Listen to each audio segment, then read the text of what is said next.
Hey guys, in this video I'll be unboxing Xiaomi's Poco F1. Peeling off the plastic, this is how the box looks like. It has Poco branding on the front and also on either side of the box.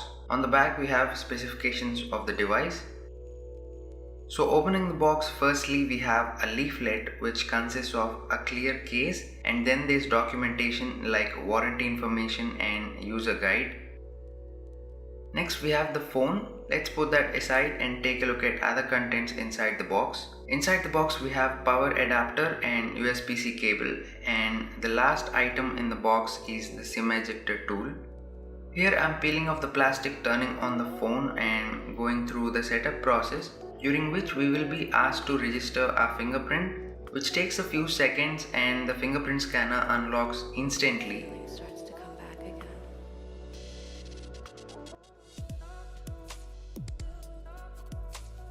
Next, there's also face unlock. Setup is completed in something like 5 seconds and it unlocks the phone super quickly. This probably is the fastest that I've seen.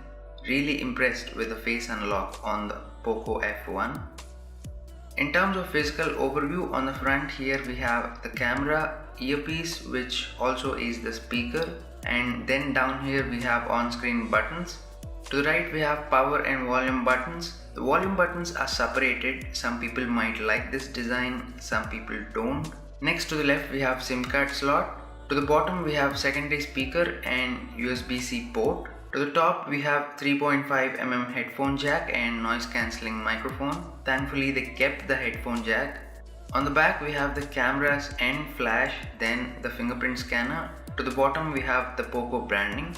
In terms of storage, it has 64GB of internal storage, out of which about 54GB is available out of the box. It has 6GB of RAM and it's running Oreo right out of the box. I've also quickly shot some camera samples and this is how they turned out.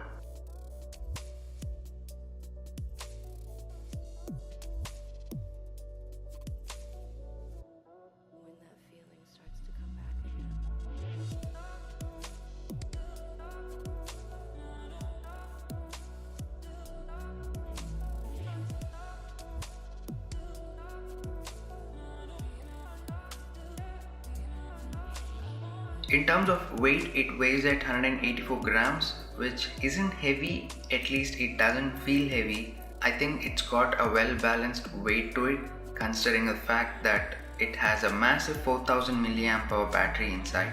Again, we'll have to see how it holds up in the long term. So that's pretty much it for the video guys. I'll be doing more videos covering the Poco F1, and in the meanwhile, if you found this video helpful, please make sure to hit the like button and also share this video, it will be very helpful. Make sure to follow me on Facebook, Twitter and Instagram. I'll leave links in this video's description. If you have any questions, please leave a comment in the comment section down below. I'll be happy to answer them. And if you're interested in more videos like this, definitely make sure to subscribe to the channel. Once you're subscribed, make sure you hit the bell icon so that you get notified every time I upload a new video. And as always, thanks a lot for watching.